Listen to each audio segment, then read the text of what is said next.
You wake up stiff. Not because you slept badly. You slept fine. But your joints feel like they were filled with sand overnight.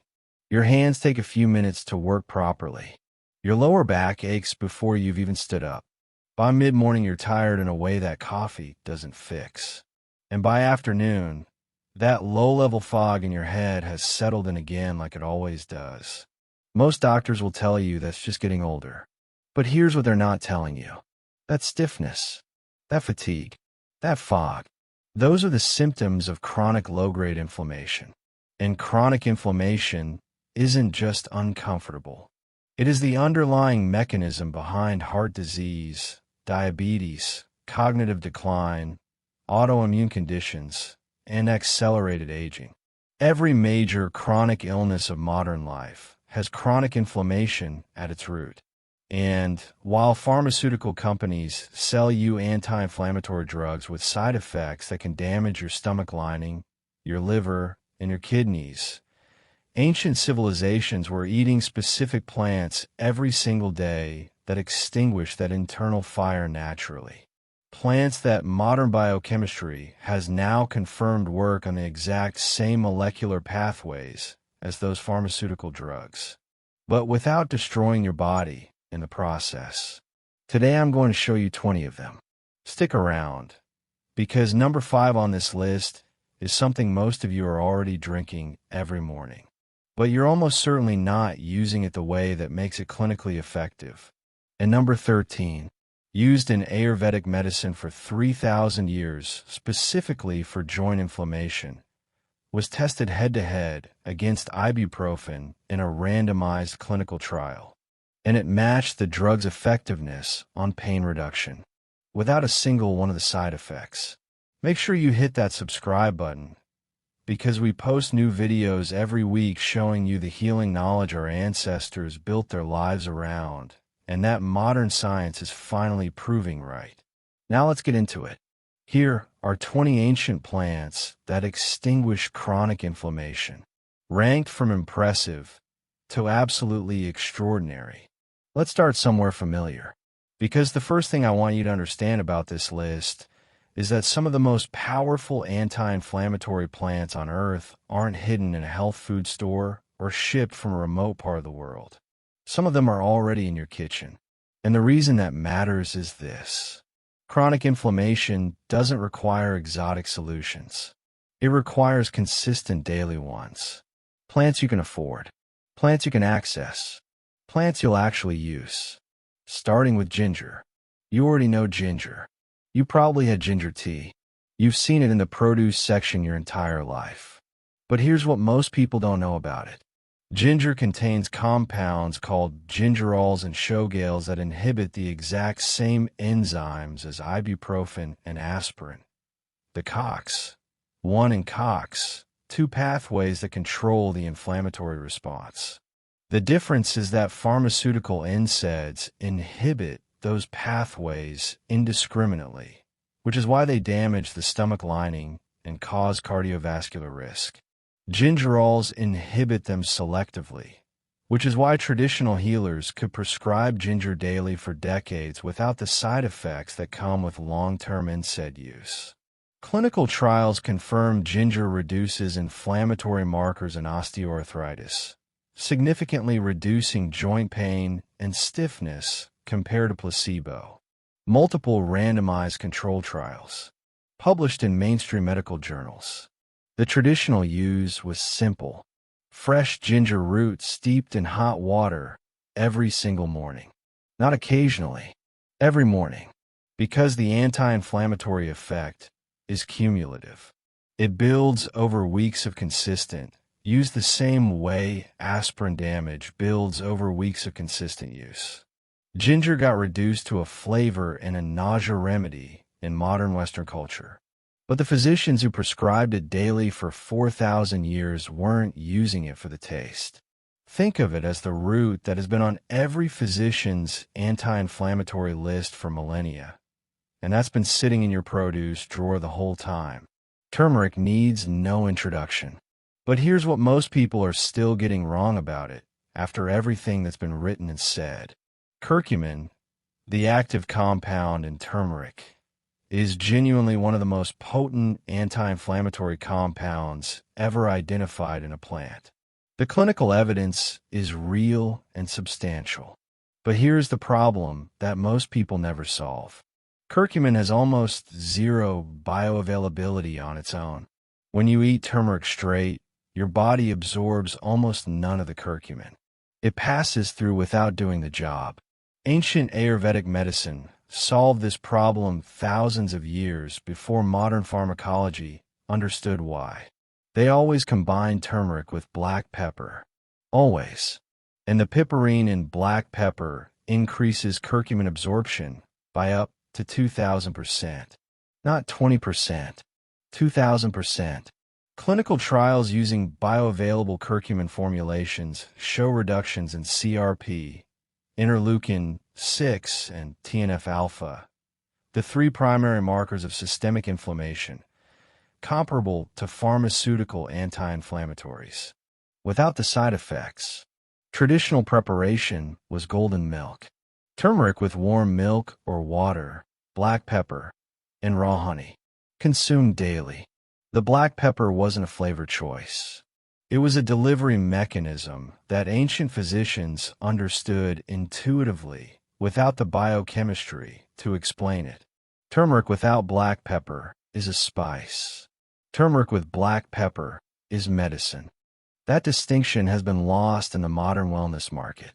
Think of it as the golden spice that built an entire medical tradition around it. And that still requires the same preparation today that it required 3,000 years ago. Rosemary grows in millions of gardens across the world, and almost no one who grows it knows that it was one of the primary anti-inflammatory and circulatory medicines of ancient Greece and Rome. Hippocrates prescribed it. Medieval European physicians used it specifically for joint pain, poor circulation, and what they called stagnation of the vital humors, which was their way of describing the chronic low-grade inflammation we now measure with blood tests.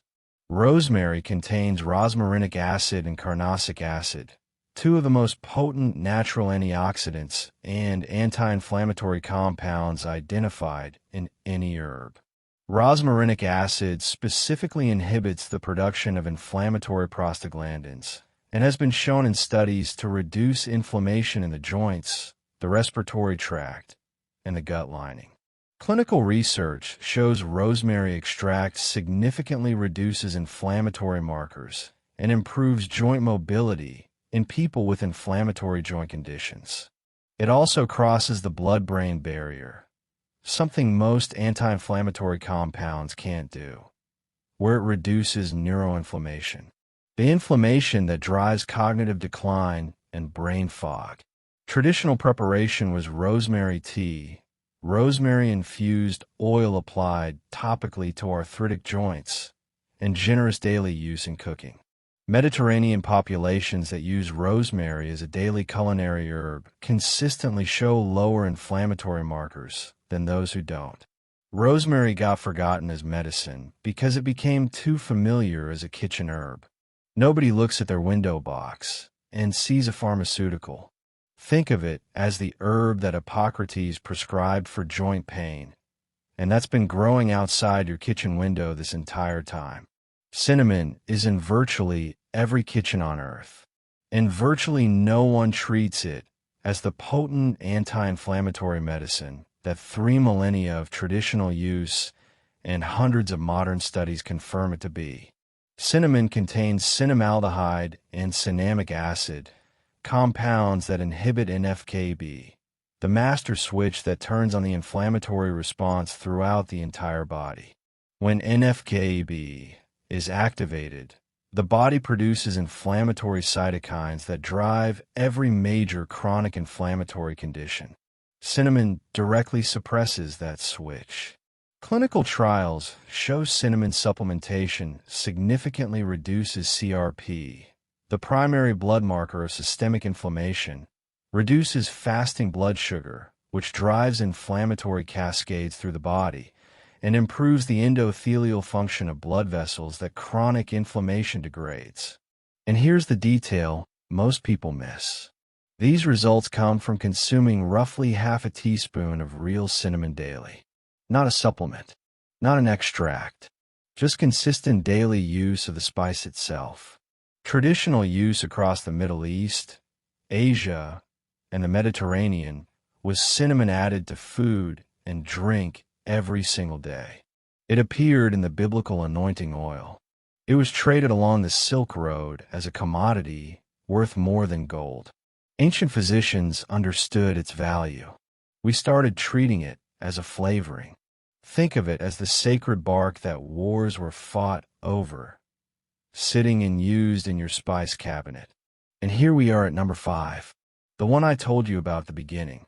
The thing most of you are already drinking every morning, but almost certainly not in a way that makes it clinically effective. Green tea. Green tea contains a compound called EGCG, epigallocatechin gallate, that is one of the most extensively studied anti-inflammatory and antioxidant compounds in all of nutritional science.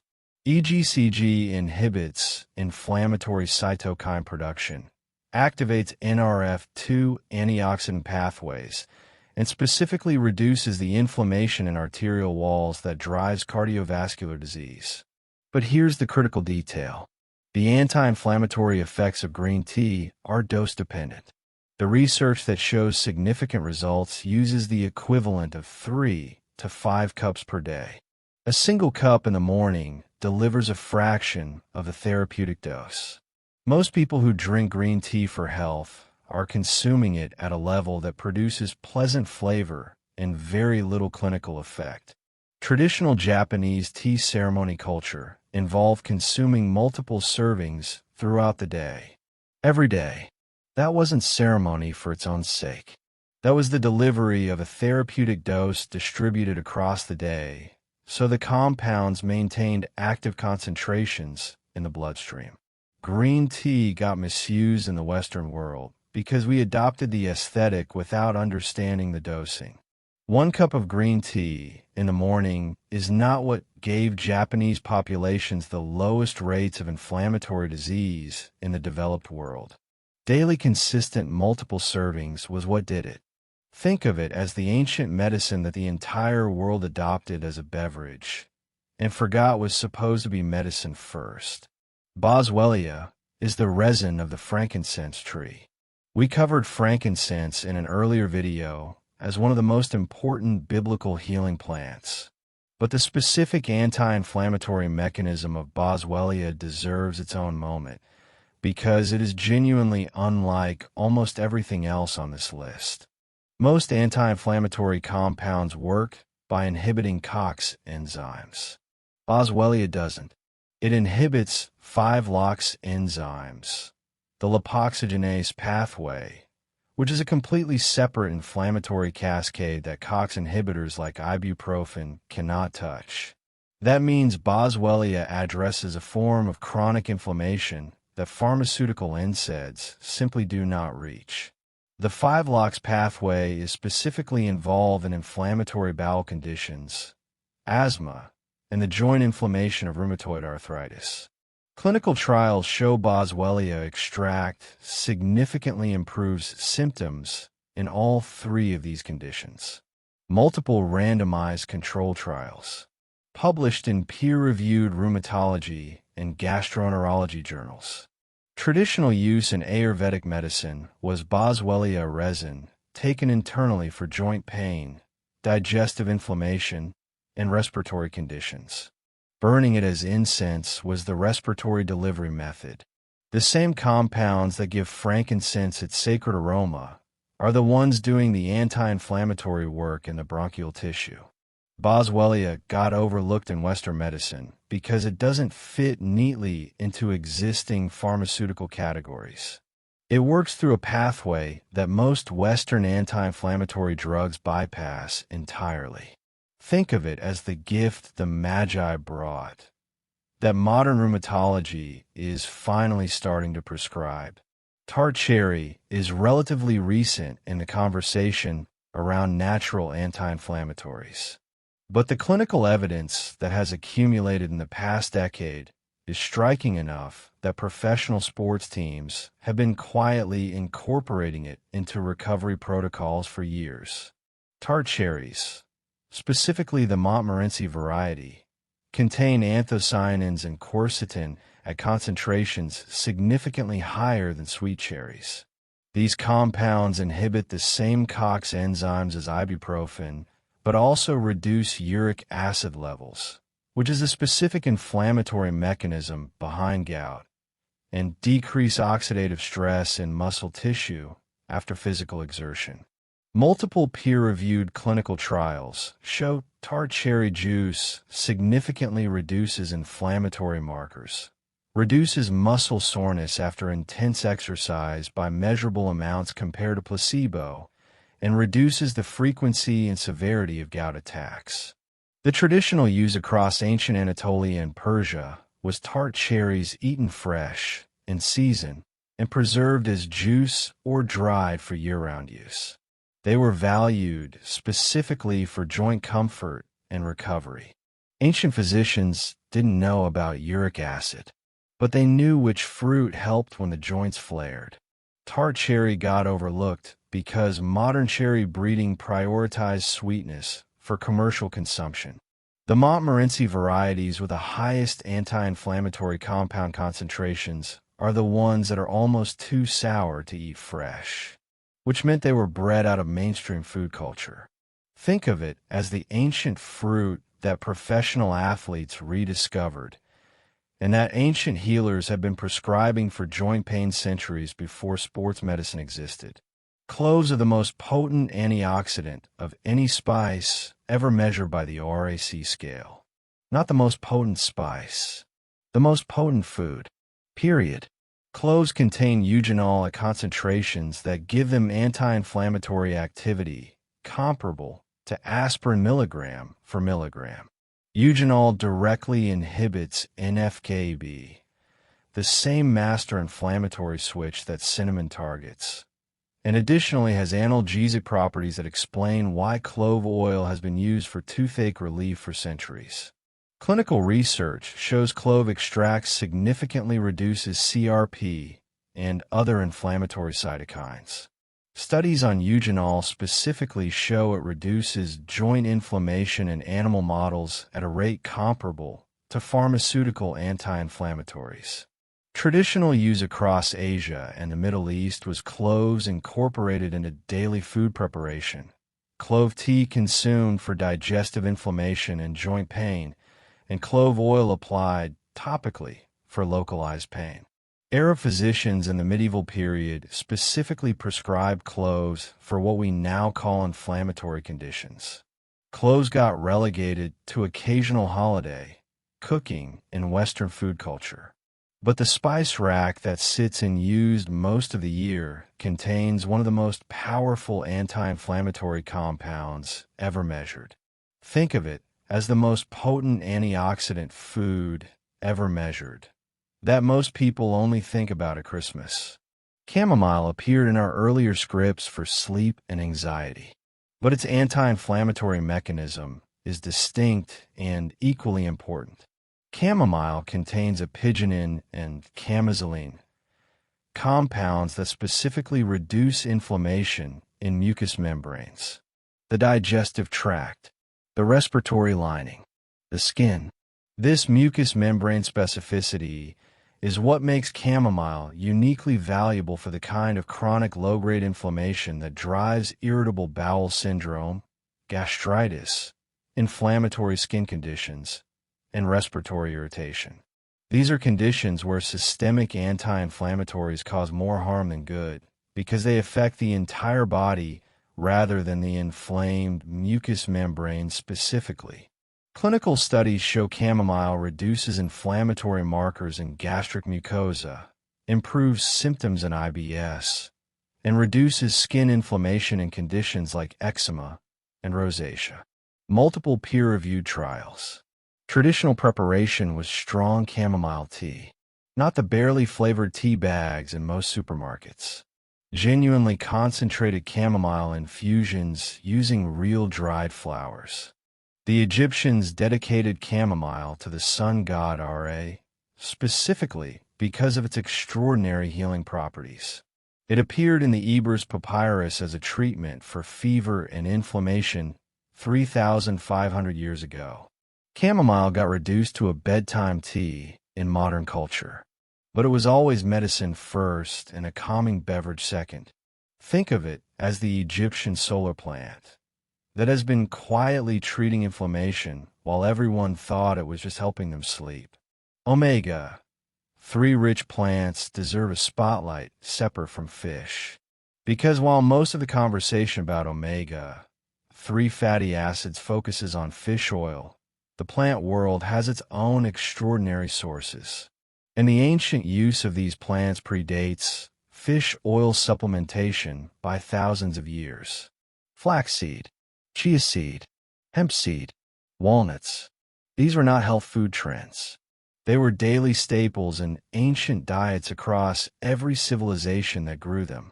Omega-3 fatty acids, specifically ALA, EPA, and DHA, are the raw materials for which the body manufactures its own anti-inflammatory compounds called resolvins and protectants. These are the molecules that actually resolve inflammation after the immune response has done its job. Without adequate omega-3s, the inflammatory response doesn't resolve. It becomes chronic. Clinical research on dietary omega-3 intake consistently shows that populations with higher omega-3 consumption have lower rates of every major inflammatory disease: heart disease, arthritis, inflammatory bowel disease, depression, Alzheimer's disease. Traditional preparation was flaxseed ground and added to bread, chia seeds soaked in water or added to porridges, hemp seeds sprinkled on food. These weren't supplements. They were ingredients in daily meals. Think of it as the missing ingredient in the chronic inflammation epidemic that ancient cooks were adding to every meal without knowing the biochemistry behind why it worked. If you're starting to see the pattern here, if you're realizing that chronic inflammation isn't an inevitable part of aging, but a daily consequence of a diet that's been stripped of the plants our ancestors ate every single day, do me a favor. Hit that like button right now. It helps this video reach the people who need it most. And if you haven't subscribed to Ancient Roots Healing yet, click that subscribe button and ring the bell. Now let's keep going because the next ones are where it gets really interesting. Celery seed is almost entirely unknown in modern health culture, but it was one of the primary anti-inflammatory and joint medicines of ancient Egyptian, Greek, and Ayurvedic medicine. Ancient Egyptians used celery seed specifically for what we now call gout and arthritis. The Ebers Papyrus, one of the oldest medical documents in existence, lists celery seed as a treatment for joint inflammation.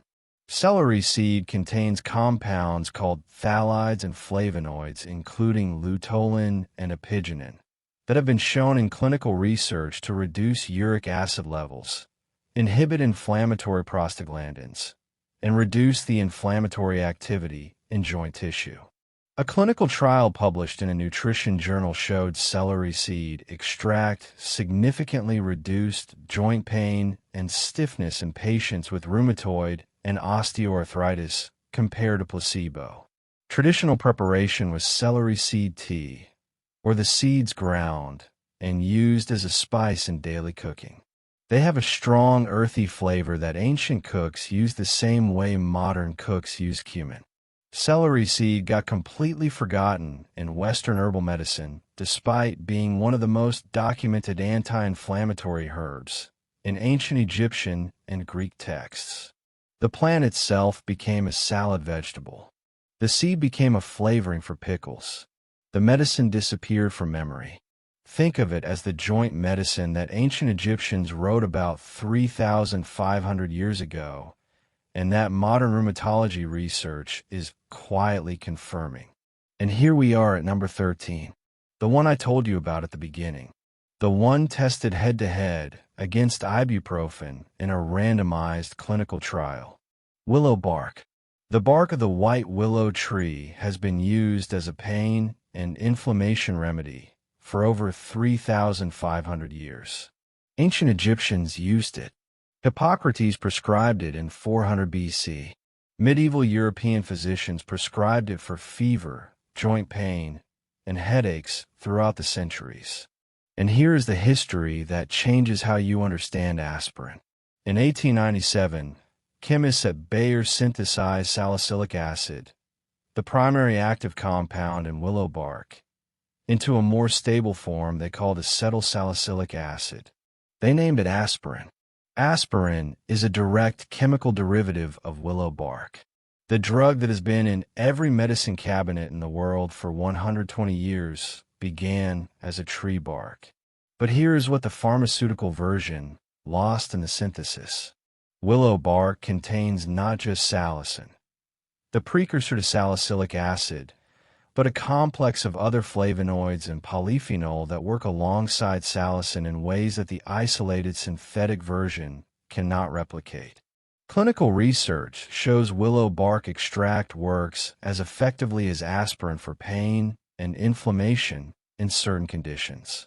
But the stomach irritation and gastrointestinal damage that aspirin famously causes is significantly lower with willow bark because the whole plant complex buffers the effect in the stomach lining. The randomized controlled trial I mentioned showed willow bark extract matched ibuprofen for lower back pain reduction over a 6-week period. Equal effectiveness. Significantly lower side effects. Traditional preparation was willow bark tea, made by simmering the inner bark in water. Bitter and astringent. The bitterness is part of what makes it effective. Ancient healers who chewed willow bark for headache relief weren't doing so because it tasted good. Think of it as the original aspirin, before the pharmaceutical industry removed everything that made it gentle enough to take every day. Pineapple contains an enzyme called bromelain that most people know nothing about. But bromelain is one of the most studied natural anti-inflammatory compounds in clinical research. It directly degrades fibrin, the protein that builds up in inflamed tissues and joints, reducing the swelling and stiffness that comes with chronic inflammation.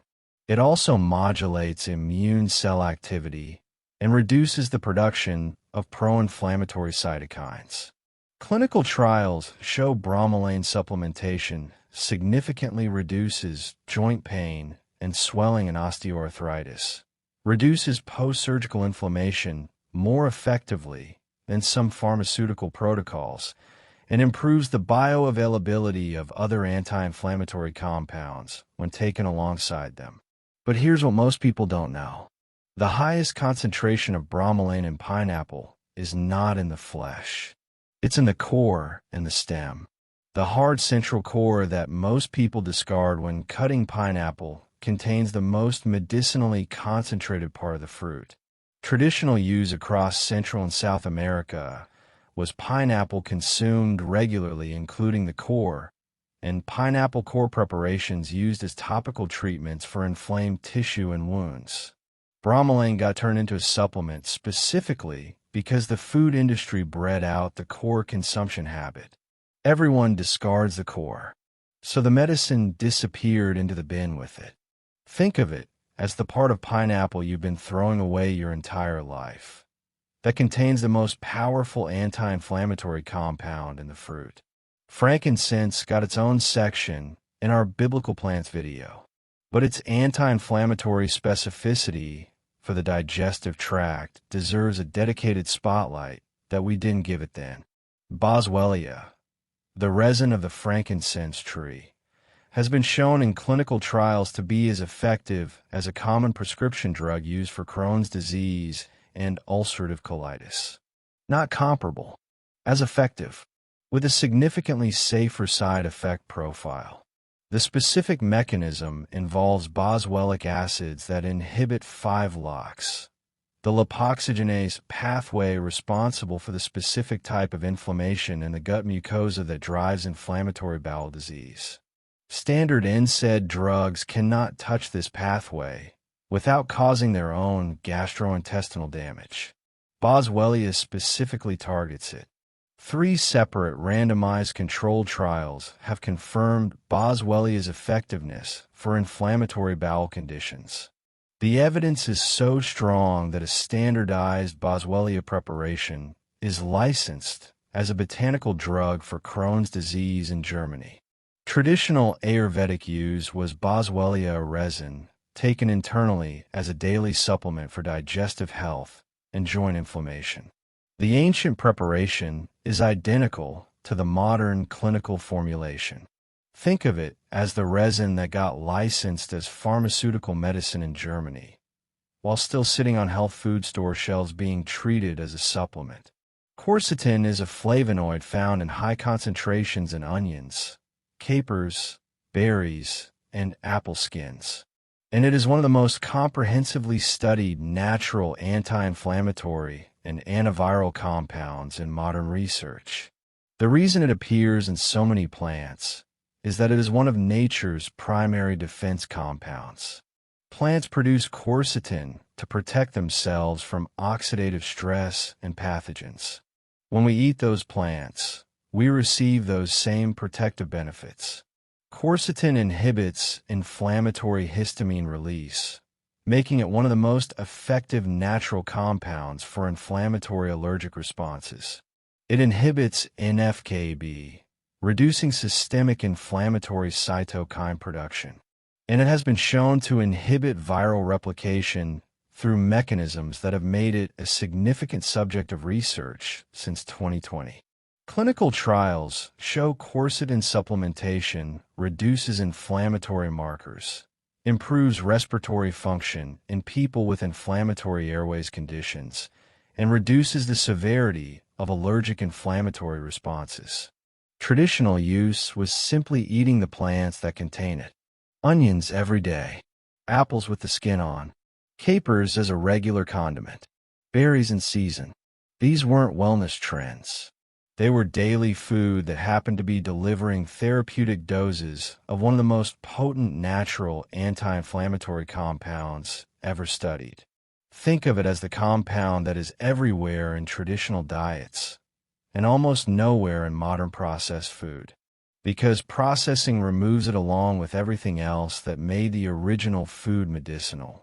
Holy basil, tulsi, appeared in our immune video, but its anti-inflammatory mechanism is distinct enough to earn its place here independently. Tulsi contains eugenol, ursolic acid, and rosmarinic acid, 3 separate anti-inflammatory compounds that operate through 3 different pathways simultaneously. Eugenol inhibits COX enzymes. Ursolic acid inhibits NF-κB. Rosmarinic acid reduces inflammatory prostaglandins. Having 3 distinct anti-inflammatory mechanisms in a single plant is pharmacologically extraordinary. Most pharmaceutical anti-inflammatories target a single pathway. Tulsi targets 3 at once. Clinical research shows Tulsi supplementation significantly reduces cortisol, CRP, and blood glucose, 3 markers that are all interconnected in the chronic inflammation cycle that drives modern metabolic disease. Reducing all 3 simultaneously breaks the cycle in a way that targeting any one of them alone cannot achieve. Traditional preparation in India was fresh tulsi leaves consumed daily. Every morning, raw, the living plant consumed at peak phytochemical activity. Think of it as the plant that hit 3 separate anti-inflammatory targets at once, without causing a single side effect. Oregano we covered briefly in the immune video, but its anti-inflammatory specificity for the respiratory tract deserves more attention here. Carvacrol, oregano's primary active compound, has been shown in clinical research to reduce inflammatory cytokine production, specifically in bronchial tissue. The mechanism involves direct inhibition of the inflammatory signaling that causes the airway constriction and mucus production that make respiratory inflammation so debilitating. For people dealing with chronic respiratory inflammation, whether from environmental irritants, allergies, or post-viral airway sensitivity, oregano oil has a direct and specific anti-inflammatory effect on the exact tissue involved. Traditional Mediterranean use was oregano consumed daily in cooking, oregano tea for respiratory and digestive inflammation, and oregano oil applied topically for inflamed skin and joints. In Greek, the word for oregano means mountain joy. Ancient physicians knew it as medicine before it became flavor. Think of it as the herb that ancient Greek physicians called mountain joy, because the mountains full of wild oregano were where healthy people lived. And here we are at number 20. The plant I saved for last because it represents something that every other plant on this list reinforces. The fact that the human body has been surrounded by anti-inflammatory medicine its entire evolutionary history. And somewhere in the past 100 years, we decided to stop using it. Nettle. We covered nettle in the collagen video for its mineral content, but its anti-inflammatory action is the reason it has been in continuous use across European, Middle Eastern, and Native American medicine for thousands of years. Nettle contains compounds called lectins and polysaccharides that modulate the immune response and specifically reduce the TNF-alpha and interleukin, 1-beta cytokines that drive the chronic low-grade inflammation behind arthritis, allergic conditions, and cardiovascular disease. A randomized controlled trial showed that nettle leaf extract was as effective as NSAIDs for reducing pain and inflammation in osteoarthritis patients. And patients reported they prefer the nettle treatment because they could take it daily without the stomach pain that comes with regular NSAID use. Traditional use was nettle tea consumed daily, nettle soup in spring when the young leaves are at their most medicinally concentrated, and nettle tincture for joint inflammation.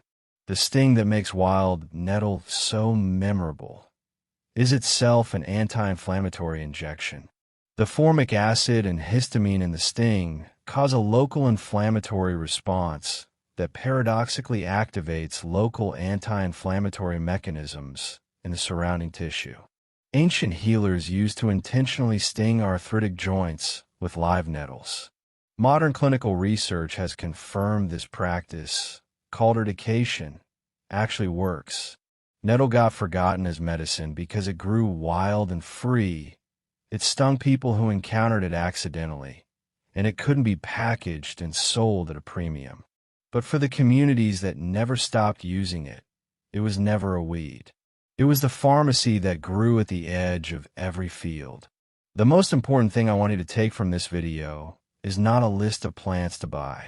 It's an understanding of what chronic inflammation actually is and how profoundly our food environment has been stripped of the compounds that our bodies evolved to receive every day. Every plant on this list was a regular part of the daily diet in at least one ancient civilization. Not as medicine taken occasionally, as food eaten consistently. The anti-inflammatory protection they provided was built into the baseline of daily life in a way that modern processed diets have completely eliminated. Your body is not broken. It is not designed to be in chronic inflammation. It is designed to receive these compounds daily and use them to maintain the internal environment that ancient people had and that we have lost. So here's what I want you to do. Smash that like button if this video changed the way you think about the stiffness, the fatigue, and the fog you've been accepting as inevitable. Drop a comment below and tell me which plant you're going to add to your daily life first. Are you team ginger and turmeric? Team willow bark and boswellia? Team the nettle growing at the edge of your garden that you've been pulling out for years? I read every single comment, and I love hearing from you. And if you haven't subscribed to Ancient Roots Healing yet, what are you waiting for? Hit that button and ring the bell. We post every week connecting the healing wisdom our ancestors lived by with the science that is finally proving why it worked. Because that stiffness you wake up with every